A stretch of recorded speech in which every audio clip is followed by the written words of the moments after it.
ശുദ്ധ റമളാനിലെ ഖുർആനോത്ത് അത്ര കണ്ട് തുടരാൻ കഴിയില്ലെങ്കിലും എല്ലാവരും നിത്യജീവിതത്തിൽ ഖുർആനോത്ത് എപ്പോഴും കൂടെ കരുതണം. എന്തിനാണെന്നറിയോ? നമ്മുടെ ഖൽബ് നന്നാക്കുന്നതിന്റെ പ്രധാനപ്പെട്ട വഴി സയ്യിദുനാ റസൂലുള്ളാഹി സ്വല്ലല്ലാഹു അലൈഹി വസല്ലം തങ്ങൾ ഉപദേശിച്ചത് ഖുർആനോത്താണ്. ഖുർആനോത്ത് എന്നും പതിവാക്കണം. എത്ര കണ്ട് ഓതാൻ കഴിയുമോ അത്ര കണ്ട് ഓതണം.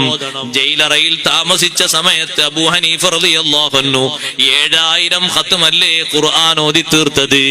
ആ ഖുർആൻ ഓതി തീർത്ത സ്ഥലത്തല്ലേ മഹാനവർകൾ വഫാത്തായത്. എത്ര വലിയ സന്തോഷമാണ്. ജയിലറയിൽ 7000 ഖത്മ തീർത്തു എന്ന് പറയുമ്പോ അവർ ജീവിതത്തിന്റെ ഏറ്റവും വലിയ സഹവാസിയായി, ഏറ്റവും നല്ല കൂട്ടുകെട്ടായി കൂടെ കരുതിയത് അള്ളാഹുവിന്റെ വിശുദ്ധ ഖുർആനാണ്. അതുകൊണ്ട് നേരം അതിനു വേണ്ടി നീക്കി വെക്കണം. ഖുർആൻ നേരം കണ്ട് ഓതണം. എപ്പോഴാണോ ജീവിതത്തിൽ സമയം കിട്ടുന്നത് അപ്പോഴൊക്കെ ഖുർആനുമായി നല്ല ബന്ധം സ്ഥാപിക്കണം. ഒരു മാസക്കാലം ഖുർആനുമായി നല്ല അടുപ്പമായിരുന്നില്ലേ, ആ അടുപ്പം വിട്ടുപോകാത്ത രീതിയിൽ സൂക്ഷിക്കണം. മരിക്കുന്ന നേരത്തും ഖുർആനോത്ത് നമ്മുടെ കൂടെയുണ്ടായാൽ എന്തൊരു സന്തോഷമാണ്. ഖുർആൻ ഓതി മരിക്കാൻ കഴിയുമോ? എന്തൊരു ഭാഗ്യമാണ്. ഉസ്മാൻ റളിയല്ലാഹു അൻഹു വഫാത്തായത് ഖുർആനോത്തിനിടയിലല്ലേ. അതേ, ആ ബഹുമാനപ്പെട്ട നഫീസ് റളിയല്ലാഹു അൻഹ വഫാത്തായത് ഖുർആനോത്തിനിടയിലല്ലേ. എന്തൊരു സന്തോഷമാണ് അവർക്കൊക്കെ അല്ലാഹു നൽകിയത്. ഖുർആൻ ഓതിക്കൊണ്ട് മരിക്കാൻ കഴിയുന്നത് വലിയ ഭാഗ്യമല്ലേ.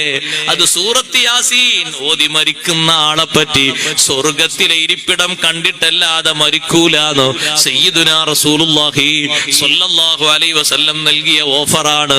ഓതാനൊക്കെ ഒരു കെൽപ്പ് വേണമെങ്കിൽ ആ ഒരു ബന്ധം നിത്യജീവിതത്തിൽ നമ്മൾ കാത്തു സൂക്ഷിക്കണം. റബ്ബ് സുബ്ഹാനഹു വ തആല നമുക്കതിന് തൗഫീഖ് നൽകട്ടെ. എങ്ങനെ ജീവിക്കുന്ന ആളുകൾക്കും മരണമുണ്ടല്ലോ. ഏത് ലെവലിൽ ജീവിച്ചാലും മരിച്ചു പോകേണ്ടവരാണ് നമ്മൾ. നമ്മുടെ അവസാനം നന്നായി കിട്ടണം. ഈ ഭൂമി ലോകത്തുനിന്ന് പിരിഞ്ഞു പോകുമ്പോ അള്ളാഹുവിന്റെ തൃപ്തിയിലായി ഭൂമി ലോകത്തുനിന്ന് പിരിഞ്ഞു പോകണം. എത്ര സന്തോഷത്തോടെയാണ് മഹാന്മാർ ഈ ലോകത്ത് നിന്ന് വിടവാങ്ങിയത്. സുബ്ഹാനല്ലാഹ്. നേരത്തെ ഞാൻ പറഞ്ഞില്ലേ, 2 വർഷക്കാലവും 5 മാസവും ഭരണം നടത്തിയ ഉമർ ഇബ്നു അബ്ദുൽ അസീസ് റളിയല്ലാഹു അൻഹു ഈ ലോകത്ത് നിന്ന് വിടവാങ്ങുന്ന നേരമായപ്പോ മക്കളെയും കുടുംബക്കാരെയും റൂമിൽ നിന്ന് പുറത്തു പോകാൻ പറഞ്ഞു. എല്ലാവരും വാതിലിന്റെ അടുത്ത ഭാഗത്ത് പോയി നിന്നു. അപ്പോൾ ഉമർ ഇബ്നു അബ്ദുൽ അസീസ് റളിയല്ലാഹു അൻഹു പറയുന്ന വാക്ക് കുടുംബങ്ങൾ കേൾക്കുകയാണ്, മക്കളും കൂട്ടുകാരും കേൾക്കുകയാണ്. മർഹബം ബിഹാദിഹിൽ വുജൂഹ് അല്ലതി ലൈസത് ബിഇൻസിൻ വലാ ജാൻ. മർഹബം ബിഹാദിഹിൽ വുജൂഹ്. മലക്കുകളെ സ്വാഗതം ചെയ്യുകയാണ്. ഈ തിരുമുഖങ്ങൾക്ക് സ്വാഗതം.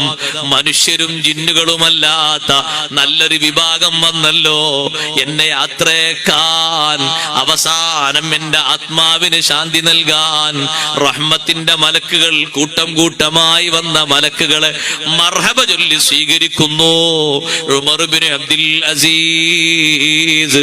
സഹോദരങ്ങളെ, നല്ലൊരു മരണം നമുക്കും വരണ്ടയോ? അതിന് നല്ല രൂപഭാവങ്ങളിൽ ജീവിക്കുക, അള്ളാഹു പൊരുത്തപ്പെടുന്ന മാർഗങ്ങളിൽ സമയം ചെലവഴിക്കുക, നല്ല മേഖലയിലേക്ക് ഉയരാനുള്ള ജ്ഞാനം വർദ്ധിപ്പിക്കുക. ആ ജ്ഞാനം വർദ്ധിപ്പിക്കാനുള്ള കാര്യങ്ങളും ഒക്കെ ജീവിതത്തിൽ നിത്യമാക്കുക.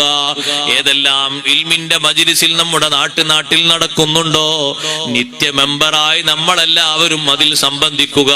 അള്ളാഹു നമുക്ക് തൗഫീഖ് വർദ്ധിപ്പിക്കുമാറാകട്ടെ.